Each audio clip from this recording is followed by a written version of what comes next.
नरेंद्र मोदी जी कह रहे हैं, भाइयों बहनों, मुझे देश के जवानों के नाम पर एक बार वोट भाजपा को डाल दीजिए। कितने शर्म की बात है कि देश का प्रधानमंत्री देश के जवानों की हत्या करवा करके, पुलवामा जैसा कांड करवा करके और उन शहीदों के नाम पर वोट मांगने का काम। कांग्रेस कौन है? केवल 3 लोग हैं कांग्रेस का मतलब। एक राजमाता सोनिया गांधी, राजकुमार राहुल गांधी और अभी बहुत लंबे अरसे के बाद में शेड्यूल कास्ट के लोगों के वोटों को समेटने के लिए एक रणनीति बना करके जो कांग्रेस बाबा साहब अंबेडकर की हत्यारी है, अछूतों का सबसे ज्यादा सत्यानाश करने का काम किया। बाबा साहब ने किताब भी इस पर लिखा, what Gandhi and Congress have done to untouchable. वो अछूत जाति के आदमी को, खड़गे जी को अभी आखिर कौन सी मजबूरी आ गई कांग्रेस का राष्ट्रीय अध्यक्ष। धर्म के नाम पर, राम मंदिर के नाम पर अमित शाह ने चुनाव में खुल्लम खुल्ला कहा, रैलियों को संबोधित करते हुए, कि भाजपा को वोट दो, राम मंदिर के दर्शन कराने के लिए मुफ्त में आपको रेलगाड़ियां भर के ले दो। चुनाव के वक्त में यह कहता है कि धर्म और जाति के नाम पर वोट नहीं मांगना चाहिए, चुनाव आचार संहिता के विरोध में होता है ये। वो चुनाव आयोग शासक जातियों की, भाजपा की केवल रखेल साबित हो गया। चुल्लू भर पानी में डूब के मर जाना चाहिए इन लोगों को। आप लोगों ने देखा होगा, हाल ही में 5 राज्यों के चुनाव हुए, जिसमें मध्य प्रदेश, छत्तीसगढ़, राजस्थान, तेलंगाना और मिजोरम का चुनाव हुआ। उन चुनावों का परिणाम आया तो आप देख रहे होंगे कि राजस्थान के अंदर में कांग्रेस की तरफ से अशोक गहलोत जी ओबीसी के मुख्यमंत्री थे इससे पहले, और दूसरे एक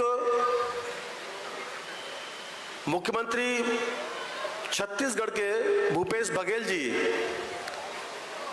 और तीसरे आपने देखा होगा कि बीआरएस की सरकार तेलंगाना में थी। कांग्रेस और बीजेपी के लोगों ने म्यूचुअल अंडरस्टैंडिंग बना करके, खास तौर पर कांग्रेस के लोगों ने एक राज्य जो मूल्यवासियों के हाथ में था, बीआरएस वहां की क्षेत्रीय दल था, उस एक राज्य को छीन करके 2 राज्य बीजेपी के हवाले कर दिए। और ओबीसी के जो मुख्यमंत्री थे अशोक गहलोत जी, वहां पर राजस्थान में ब्राह्मण को मुख्यमंत्री बना दिया। उससे पहले डंका पीटा गया इस देश के अंदर में कि हमने छत्तीसगढ़ में एक आदिवासी को मुख्यमंत्री बना दिया, और मध्य प्रदेश में तो पहले से ही ओबीसी के मुख्यमंत्री थे, बीजेपी की सरकार थी। फिर एक यादव जी को ला करके वहां पर मुख्यमंत्री बना दिया गया। यानी किस तरीके से बीजेपी, कांग्रेस बीजेपी के लोग इस देश के लोकतंत्र की हत्या करने का काम कर रहे हैं। ये ईवीएम के द्वारा हो रहा है, और इस देश के अंदर में ईवीएम को लाने का काम, जिसका फायदा यार भारतीय जनता पार्टी उठा रही है, वो कांग्रेस के लोगों ने किया। चुनाव आयोग के रूल के अकॉर्डिंग ही अगर मान लिया जाए, जैसा कि अभी सुधीर जी ने बताया, 56C, 56D, 56C और 49MA वगैरह जो रूल फ्रेम किए हैं, उन रूल्स के अकॉर्डिंग अगर देखा जाए तो सेकंड पार्टी के लोग ही अगर मांग करते हैं रिकाउंटिंग की, तो रिकाउंटिंग होनी चाहिए। बीजेपी ईवीएम के घोटाला करके सत्ता में आई, कांग्रेस के लोगों ने कहीं पर भी रिकाउंटिंग तो छोड़िए, काउंटिंग के लिए भी मांग नहीं किया। जो 5 ईवीएम मशीनें चुनाव आयोग ने कहा है कि 5 ईवीएम मशीनें, वैसे तो 5 स्टेशन, पोलिंग स्टेशन की बात कही थी। एक पोलिंग स्टेशन पर अगर ज्यादा कैंडिडेट है, 16 से ज्यादा है, तो एक बूथ पर 2 मशीन लगेंगी, कहीं कहीं 3 भी लग सकती है अगर ज्यादा कैंडिडेटों ने अपना नामांकन कर दिया तो पोलिंग स्टेशन के अंदर में जितने भी मशीनें हैं उन सभी 5 पोलिंग स्टेशनों पर 5 भी हो सकती हैं, 6 भी हो सकती हैं, 5 पोलिंग स्टेशन पर लगने वाली मशीनों की रिकाउंटिंग की बात कही थी, पर्चियों की मिलान करने की बात कही थी। मगर देखा गया कांग्रेस चुनाव हारने के बाद भी खूब मालूम है, एक भी जगह पर कांग्रेस के प्रत्याशियों ने रिकाउंटिंग के लिए मांग नहीं किया। लास्ट में कांग्रेसियों को कहीं जनता पीटे नहीं, दौड़ा दौड़ा करके दोबारा जब जनता के बीच में जाए वोट मांगने के लिए, उस गुस्से को ठंडा करने के लिए दिग्विजय सिंह ने एक बयान दिया कि मुझे तो 2003 से ईवीएम पर भरोसा नहीं है। तो पत्रकार ने दूसरा सवाल पूछा लगे हाथ उनसे, तो इसमें कांग्रेस का क्या स्टैंड है? आप लोगों ने वो फुटेज देखा होगा। दिग्विजय सिंह कह रहे हैं वो कांग्रेस जाने उस पर कांग्रेस का क्या स्टैंड है, मुझे ईवीएम पर भरोसा नहीं है। जिनके नाम पर कांग्रेस का चुनाव लड़ा गया, मध्य प्रदेश का चुनाव लड़ाया गया, मुख्यमंत्री के दावेदार थे, वो कह रहे कांग्रेस जाने क्या करना है ईवीएम का। कांग्रेस कौन है? केवल 3 लोग हैं कांग्रेस का मतलब, एक राजमाता सोनिया गांधी, राजकुमार राहुल गांधी, और अभी बहुत लंबे अरसे के बाद में शेड्यूल कास्ट के लोगों के वोटों को समेटने के लिए एक रणनीति बना करके जो कांग्रेस बाबा साहब अंबेडकर की हत्यारी है, अछूतों का सबसे ज्यादा सत्यानाश करने का काम किया। बाबा साहब ने किताब भी उस पर लिखा, what Gandhi and Congress have done to untouchable.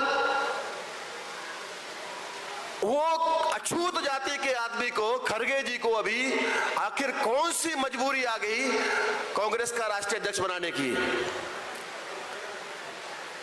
Congress के राष्ट्रीय अध्यक्ष चुप है, सोनिया गांधी जी चुप है इस मुद्दे पर, राहुल गांधी बिल्कुल चुप्पी मारे बैठे हुए हैं। कांग्रेस की सभी राज्यों की जो यूनिट है वो इसके विरोध में बात कर रहे हैं, ईवीएम में गड़बड़ी हुई है। जनता जिसने कांग्रेस को वोट दिया वो लोग विरोध कर रहे हैं, नेता विरोध कर रहे हैं, प्रत्याशी विरोध कर रहे हैं, मगर कांग्रेस के जो हाई कमांड है उसके मुंह पर ताले लटके हुए हैं, कोई बोलने के लिए तैयार नहीं है। आखिर ये षड्यंत्र क्या है, इस बात को समझना होगा। ये षड्यंत्र का ही पर्दाफाश करने के लिए ये विषय चर्चा करने के लिए लगाया है। और जो चुनाव आयोग, मैं इस मंच से पूरे देश में ही नहीं बल्कि दुनिया के लोग सुन रहे हैं, तमाम यहां पर दर्जनों की संख्या में यूट्यूबर साथी लगे हुए हैं, लाइव टेलीकास्ट हो रहा है पूरी दुनिया में इस कार्यक्रम का, 50 देशों के लोग सुन रहे हैं, पूरे देश के लोग सुन रहे हैं भारत के। मैं बताना चाहता हूं साथियों कि जो चुनाव आयोग चुनाव के वक्त में यह कहता है कि धर्म और जाति के नाम पर वोट नहीं मांगना चाहिए, चुनाव आचार संहिता के विरोध में होता है, वो चुनाव आयोग शासक जातियों की, भाजपा की केवल रखेल साबित हो गया है, बोलता नहीं है कुछ भी। सबूतों के साथ में पूरी दुनिया देखती है इन बातों को। धर्म के नाम पर, राम मंदिर के नाम पर अमित शाह ने चुनाव में खुल्लम खुल्ला कहा, रैलियों को संबोधित करते हुए, कि भाजपा को वोट दो, राम मंदिर के दर्शन कराने के लिए मुफ्त में आपको रेलगाड़ियां भर के ले जाएंगे। अमित शाह के पापा जी की संपत्ति नहीं है देश की रेलगाड़ियां।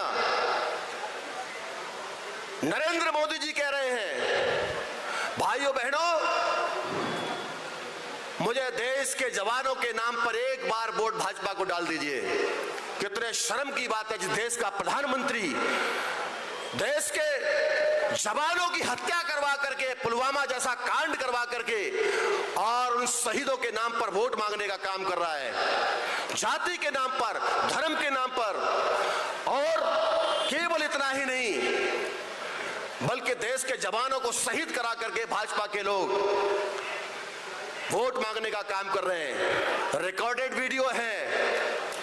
फर्स्ट टाइम वोटरों से अपील किया नरेंद्र मोदी जी ने, प्रधानमंत्री ने, क्या आपका वोट पुलवामा में शहीद हुए नौजवानों के नाम पर नहीं मिलेगा क्या? चुल्लू भर पानी में डूब के मर जाना चाहिए इन लोगों को, इस देश के लोगों को मूर्ख बना करके। और चुनाव आयोग को इस पर कार्रवाई करनी चाहिए। मगर चुनाव आयोग धर्म के नाम पर वोट मांगा जा रहा है, जाति के नाम पर वोट मांगा जा रहा है, शहीद करवा करके लोगों की, जवानों की हत्या करवा करके वोट मांगा जा रहा है, कोई एक्शन नहीं करता है। देश की संसद में आज जिस तरीके से घुसपैठ हो रही है, पार्लियामेंट के अंदर में जिस तरीके से सिक्योरिटी ब्रीच हो रही है,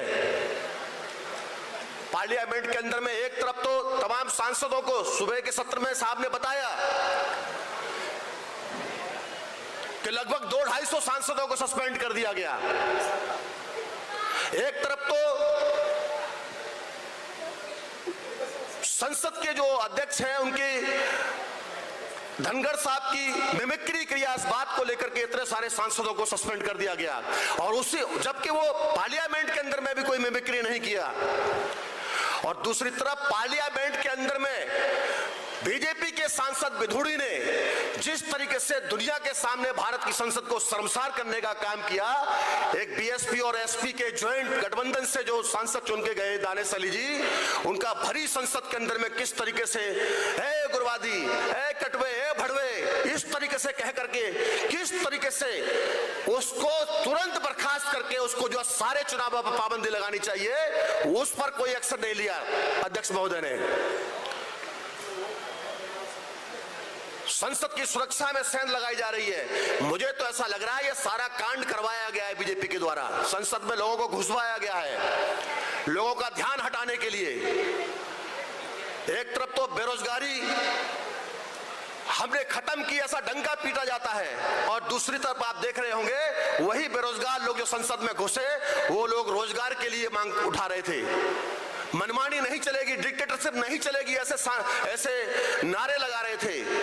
मैं उनके समर्थन में नहीं हूं। आखिर भारत की सुरक्षा में सेंध लगाने का काम हो रहा है। ये इतना सारे आईबी, सीबीआई, होम मिनिस्ट्री लेकर बैठे हुए हैं जो सलाहने वाले लोग हैं, मुझे ऐसा लगता है ये लायक लोग नहीं है।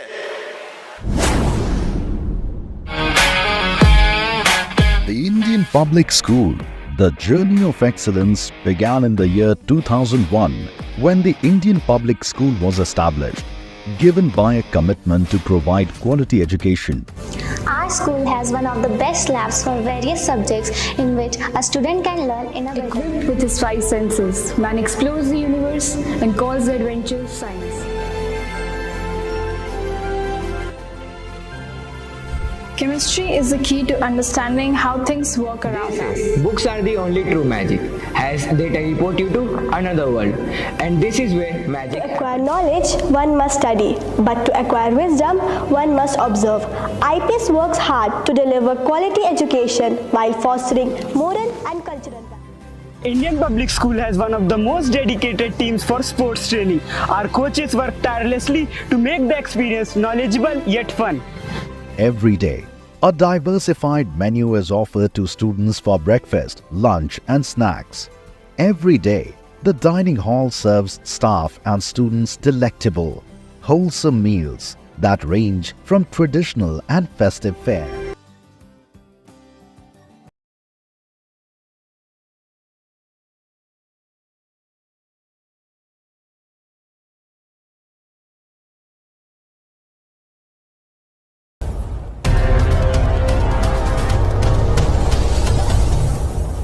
Good morning friends, my name is Nitin Singh. I am from KIPM College of Engineering and Gita Gorakhpur. I want to tell you guys that now our college, KIPM College, is now NB accredited in whole Purvanchal. आप सभी को मेरा सादर नमस्कार। मैं सौम्या राय KIPM college की छात्रा जो कि CSC ब्रांच में हूँ। आप सभी को मुझे बताते हुए बहुत ही गर्व महसूस हो रहा है कि हमारा कॉलेज KIPM टेक्निकल कैंपस जो कि अब NBA एक्रेडिटेड हो चुका है। तो आप यहाँ आएँ, यहाँ की शिक्षा का लाभ लें और अपने करियर में एक नई ऊंचाइयों को प्राप्त। KIPM college of engineering and technology GIDA Gorakhpur NBA द्वारा स्वीकृत पूर्वांचल का एकमात्र संस्थान है जहां पर बच्चों को गुणवत्तापूर्ण शिक्षा, national and international top multinational कंपनियों में प्लेसमेंट और हाईली क्वालिफाइड फैकल्टी द्वारा पठन पाठन का कार्य कराया जाता है।